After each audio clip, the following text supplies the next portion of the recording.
Hi అండి. చింతరసము కావాల్సినవి: చింతపండు నీట్గా కడిగేసి నానబెట్టుకొని పిప్పంతా నీట్గా తీసేయాలి.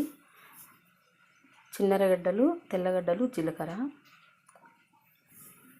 తర్వాత వచ్చి కొంచెం ధనియాల పొడి,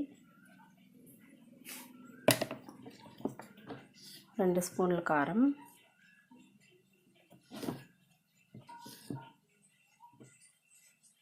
కొద్దిగా పసుపు.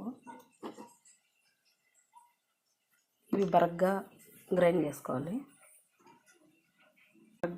చేసుకోవాలండి. పోపు వేసుకుందామండి. ఆయిల్, సాసవులు,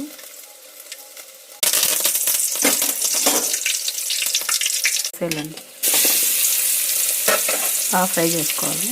తర్వాత చింతపులుసు పోసుకోవాలండి. ఇది చాలాసేపు ఉడకబెట్టకూడదు, కొంచెం